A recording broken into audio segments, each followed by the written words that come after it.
Hi, okay. First time doing this, I hope it goes well. ஒரு மாடு அங்கே ஆரம்பி அப்படின்னு ஓகே நான் ஓகே ரொம்ப அப்படியே பெரிய இன்ட்ரடக்ஷன் கொடுத்துலாம் எனக்கு வரலாம் தெரியாது. ஸோ என்ன இன்னைக்கு சொல்லணும்னு நினைக்கிறேனோ அது மட்டும் நான் சொல்ல போகிறேன். ஒரு 2-3 மாதமாக ஒரு for the past 2 months, and I'm going to keep it all in regional language because I want to make sure that everyone receives what I'm trying to convey. Okay, not just the English speaking or understanding community, Chennai or South India or Tamil Nadu or India. I want to make sure that I cover most of my people here in since I'm here in Tamil Nadu. நான் தமிழ்நாடுல இருக்கிறதுனால I want to make sure that I speak the regional language, maybe mixed with a little bit of the modernized, okay, colloquial Tamil, which they call Tanglish. Okay, so I'm going to keep to that. சரியா? So நான் தங்கிலீஷ்க்கு வச்சுக்க போகிறேன். So ஒரு 2 months to 3 months back and இப்போ ரொம்ப ஸ்ட்ராங்காக ஒரு 2 நாள் முன்னாடி என்ன நான் வந்து ஜீசஸ் என்னைய ரெக்கக்னைஸ் பண்ண வச்சாரு ஆர் என்னுடைய புத்திக்கு புரிய வச்சாரு, அறிய வச்சாரு என்ன என்றால்,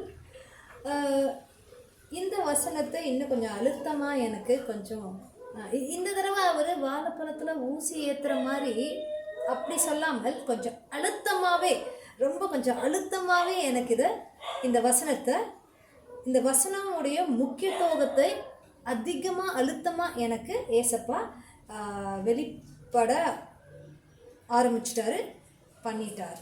ஓகே, அது எப்படி பண்ணாருன்னு சொல்கிறேன். கொஞ்ச நாள் அதான் ஒரு 2 மாதத்துக்கு முன்னாடி, இன்னும் ஒரு 1.5 மாதத்துக்கு முன்னாடி பார்த்தீங்கன்னா என் வீட்டு பக்கத்தில் இருந்த neighbourhood, right next to my next door neighbours, not in the நேபர்ஹுட்டில் இல்லை, இங்கே என் பக்கத்து வீட்டு இருக்கிறவங்க கொஞ்சம் குழந்தைங்கள் எல்லாம் வச்சுருந்தாங்க. அது கான்ஸ்டண்ட்டாக அழுதுகிட்டே இருந்தது. ஃபைனலாக ஒரு நாள் அவங்க வீட்டுக்குள்ளே என்ன ஒரு நடக்குதுன்னு எனக்கு தெரிய வந்தது. அந்த குழந்தைங்கள் பேசுகிறது இந்த டாக்டர் டூலிட்டில்னு ஒரு படம் இருந்தது. ஓகே, அதில் வந்து அந்த சரி ஆனிமல்ஸ் பேசுனா அவருக்கு கேட்குமா அந்த படத்தில் அப்படி இருந்தது. ஸோ இது அப்படி இல்லாமல், ஆனால் சில டைம் ஆனிமல்ஸ் என்ன என்கிட்ட சொல்ல வருதுன்னு கூட எனக்கு இப்போல்லாம் புரிய ஆரம்பிக்குது. ஏன்னா அது நேற்று நடந்தது. அப்போ தான் நான் நினச்சேன், ஓ மை காட், உண்மையாலேயே ஏசப்பா வேதத்தில் சொன்னது போல் அவர் ஆவியை எல்லாரும் மேலேயும் ஊட்டுவேன்னு சொன்னார்ல, மனுஷங்கள் மட்டும் மேலே இல்லை, மிருகங்கள் மேலேயும் தான் ஊற்றிருக்கிறாரு. So without deviating from the டாப்பிக்லேருந்து டீவியேட் ஆகாமல் நான் திருப்பி டாப்பிக்கு வரேன். குழந்தைங்கள் ஏதோ ஒன்று பார்க்க ஆரம்பித்தாங்க, ஆனால் அவங்க பேசுறது, அவங்க கத்துறது மட்டும் அந்த பாஷை, அதை அவங்களுடைய பாஷை என்னன்னு எனக்கு மட்டும் புரிய ஆரம்பிச்சிது. நான் ஸோ அதை அவங்களுடைய பேரண்ட்ஸ் கிட்ட போய் நான், இல்லைங்க இந்த மாதிரி நடக்குது, அதனால தான் அந்த பிள்ளை ரொம்ப கத்துது, அதுவும் 12 மணிக்கு ராத்திரி. அதனால அப்புறம் சமீபமாக என்னுடைய ரிலேட்டிவ்ஸ் வீட்டுக்கு நான் போகும்போதும் என்ன மாதிரி ஒன்று பிள்ளைங்களுக்கு பிடிக்கலனா தான் அது நடந்துக்கிட்டே இருந்தால் தான் கத்துறாங்க. ஆர் சில டைம் இப்போ குழந்தைகள் போடுற டேண்ட்ரம்ஸும் இருக்கலாம், அதுவும் இருக்குது. ஆனால் அதை தவிர்த்து ஆவியில் இருக்கும்போது நம்மளுக்கு தெரியுது எதுக்கு அவங்க அழுகிறாங்கன்னு, அவங்க அந்த பாஷையை புரிஞ்சுக்கிற முடியுது. சரியா?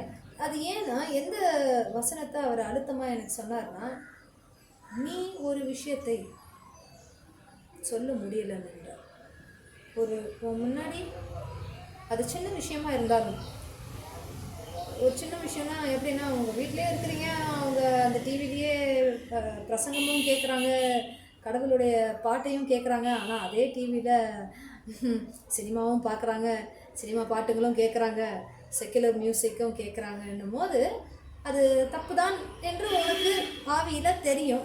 ஒருவேளை நீயே தெரியாமல் இருக்கிறியான்னு தெரியாது, பட் எனக்கு தெரியும். ஸோ இது நான் என்னை பற்றி நான் இந்த இடத்துல நான் என்னையை நான் கொண்டாடுறேன். ஏசப்பா என்கிட்ட பேசிட்டு இருந்தாரு இல்லையா? ஸோ அதனால் என்கிட்ட என்ன பேசினாரோ அவங்க கூட நான் பகிர்ந்து கொள்கிறேன். ஓகேவா? இது வந்து நீங்களும் இப்படி தான் இருக்கணும்னு அது நான் அந்த பிரசங்கத்தை நான் சொல்ல வரல. அது உங்களுக்கே மனசில், அது உங்களுக்கே ஆவியில் உணரணும். ஸோ இப்படி தான் நீங்கள் பண்ணணும், இல்லைன்னா அது தப்பு, அது தப்பு தான். ஆனால் அதை அந்த டாபிக் நான் இங்கே பேச வரல. நான் அந்த டாபிக் இங்கே நான் எடுக்கலை. நான் எந்த டாபிக் எடுக்க வந்திருக்கேன்னா எனக்கு இது நடந்தது. ஸோ அது என்னன்னு உங்கள்கிட்ட அதை பகிர்ந்து கொள்கிறேன், ஷேர் பண்ணுறேன். எனக்கு இந்த மாதிரி நடந்ததுப்பா, எனக்கு ஏசப்பா இப்படி பேசினாரு அப்படின்னு அதை உங்கள்கிட்ட ஷேர் பண்ணுறேன். ஸோ ஏசப்பா சொன்னார், அது பண்ணும்போது உனக்கு தெரியுது. ஸோ அது சில விஷயங்கள் நீ ஏன் பேச முடியல, ஏன் அது ஏன் பாதி சொல்லிட்டு பாதி முழுங்கிடுற என்னை கரெக்ட் பண்ணார். அதனால தான் நான் குழந்தைங்களை யூஸ் பண்ண வேண்டியது இருக்குது. ஏன்னா வேதத்தில் ஒன்று இருக்குது இல்லையா, நீ பேசலைனால் அவுட் ஆஃப் த பேப்ஸ் மவுத், குழந்தைங்களை அவர் கல்லை கூட நான் உபயோகிப்பேன் தான் வேதத்தில் போட்டிருக்குது. நான் கல்லுங்களை கூட பேச வைப்பேன். அது ஏன்னா கடைசியில் நம்மளுடைய வேலை என்னமோ அதை செய்யாமல் விட்டுட்டால் கல்லுங்கள் பேசும். குழந்தையின் வாயிலிருந்து அவங்க பிரசங்கம் பண்ண ஆரம்பிப்பாங்க. ஆனால் பாஸ்டருடைய பிரசங்கம் மாதிரி இருக்கலாகாது. ஏன்னா தே ஆர் டாட்லர்ஸ், சின்னதுங்க, அதுங்க கத்த தான் தெரியும். அது ஃபஸ்ட்டு பாயிண்ட்டு. செகண்ட் பாயிண்ட்டு என்னதுன்னா, ஏசப்பா சொன்னார்னா, நீங்கள் பண்ண முடியாதனால நீங்கள் தப்பிச்சிட்டீங்க. சரி, நான் பண்ணலன்னா ஏசப்பா கல்லை பேச வைக்க போகிறாரு, என்ன குழந்தைய எப்பா நல்லது, நான் இதுலேருந்து தப்பிச்சேன்ப்பா. எனக்கு என் பேரண்ட்ஸோ இல்லைன்னா என் தாத்தா ஆச்சி முன்னாடியோ எல்லாம் என் அத்தை மாமா சித்தப்பா சித்தி முன்னாடியோ அசிங்கமாக இருக்கும். இதெல்லாம் ஒரு மேட்ரா, இதெல்லாம் வந்து சொல்கிற இப்படின்னா இப்படியா அப்படின்னு அந்த பேச்சு வரும். வேண்டாம், நம்ம எதுக்கு, நம்ம ஜஸ்ட் இன்றைக்கி வந்தோமா, சந்தோஷமாக இருந்தோமா, பேசிட்டு சாப்பிட்டு போனோமா, கணக்கு கொடுக்கணும். எல்லாம் எங்கே நியாய தீர்ப்பு நாளில் நீங்களும் நானும் கணக்கு கொடுக்கணும். அது மறந்துடாதுன்னு சொன்னார். சரி, ஒரு கல் பேசிட்டோம், ஒரு குழந்தை பேசிக்கிட்டுமே, நான் இதை பண்ண முடியாது, நான் போய் ஹாய் பாய் ஒரு கப் ஆஃப் காஃபியோ இல்லைன்னா நான் என்ன வாங்கிட்டு வரணும், அது ஒரு இந்தாங்க வச்சுக்கோங்கன்னு சொல்லி கொடுத்துட்டு நம்ம பாட்டுக்கு வந்துடலாம். நம்மளுக்கு எதுக்கு இது எல்லாம் அப்படின்னு நம்ம நினச்சிட்டு இருக்கிறதுனால நம்ம இதுலேருந்து தப்பிச்சிட்டோம். நாள் வரும்போது கண்டிப்பாக உங்களுக்கும் சேர்த்து தான் அந்த நியாயத்திற்கு வரும். ஏன்னா வேதத்தில் எசேக்கியல் 33ஆம் அதிகாரத்துலேயும் எசேக்கியல் 3ஆம் அதிகாரத்துலேயும் ஒரு வசனம் இருக்குது, ரொம்ப ஹைலைட்டடு வசனமாக இருக்குது. சரியா? என்னதுன்னா, அது நடக்கும்போது நம்ம அவங்களுக்கு அலர்ட் பண்ணலனா, அது தப்புன்னு தெரிஞ்சும் சொல்லாமல் இருந்தால், வார்ன் பண்ணாமல் இருந்தால், அவங்களுடைய ரத்தம் நம்மளுடைய கையிலும் நம்ம தலையிலும் இருக்கும். Okay, if you do not stand up to Jesus and if you're ashamed to say it boldly in a very polite manner, பொலைட்டாக சொல்லலாம், அதுக்கு கத்தணும்னு அவசியம் இல்லை, அழுத்தமாக சொல்லலாம். இது இல்லை நீங்கள் லைக் நான் இப்போ சமீபமாக கூட ப்ரேயர்லேயே எனக்கு என்னோடய ரிலேட்டிவ் ஒருத்தவங்க எந்திரிச்சு போயிட்டு அப்புறம் வரும்போது, நீங்கள் தான் பாதியில் போயிட்டீங்களே, இல்லையே நான் டெஸ்ட்டு நீங்கள் ஒரு சாட்சி சொல்லிகிட்டு இருந்தேன், நீங்கள் இல்லை, நீங்கள் பாதியிலே எந்திரிச்சு போயிட்டீங்க, இல்லை எனக்கு ஒரு பிஸ்னஸ் கால் வந்துருச்சுன்னு சொன்னாருங்க. நான் வந்து இது அதுக்கு இந்த கூடுதல் ஏசப்பா இங்கே நம்ம மத்தியில் இருக்கார், இது அதுக்கு மேலே முக்கியம் இல்லை அப்படின்னு அதை நான் சொல்லாமல் நான் அதை மட்டும் அப்படியே வச்சுட்டேன். ஆனால் மனசில் எனக்கு வந்து ஆவியானவர் உணர்த்திட்டு இருந்தார், உறுத்துற ஆரம்பிச்சு அந்த ஃபீலிங் வந்துருச்சு. ஏன் அதை மட்டும் சொல்கிறதுக்கு தயங்குற நீங்கள்? ஆனால் ஏன் அதுக்கு மேலே சொல்கிறதுக்கு ஏன் தயங்குற? ஏன் எங்கள் பேர் கெட்டு போயிடும், இந்த சின்ன மேட்ருக்கெலாம் இவன் வந்து என்ன இது இப்படிலாம் பேசுகிறா, அந்த மாதிரி அவங்க நினைப்பாங்க, உன்னை கொச்சப்படுத்திடுவாங்க. Don't be afraid to be persecuted for my name's sake. அவருடைய நாமத்தை மகிமைப்படுத்துறதுக்கு நம்ம அசிங்கப்பட்டால் பரவாயில்லை என நம்மளுக்காக அவர் எவ்வளவோ அசிங்கப்படுறார். கரெக்டாக? எவ்வளவோ அசிங்கப்படுறார். அதனால தான் நம்மளுக்காக அவர் இறந்தார், ஊருக்கு இருந்தார், நான் திரும்பவும் வரப்போகிறேன்.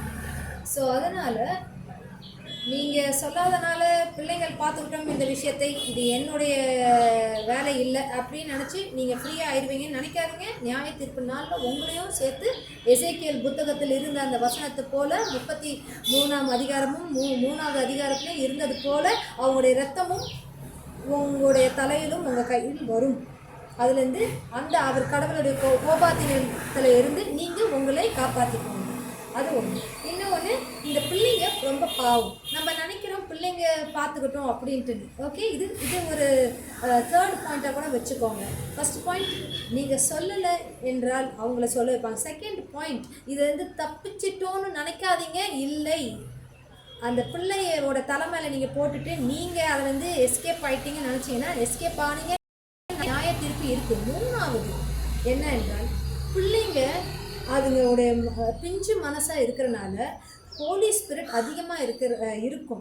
அந்த டைம் அவங்கள எந்த கஷ்டத்தில் நீங்கள்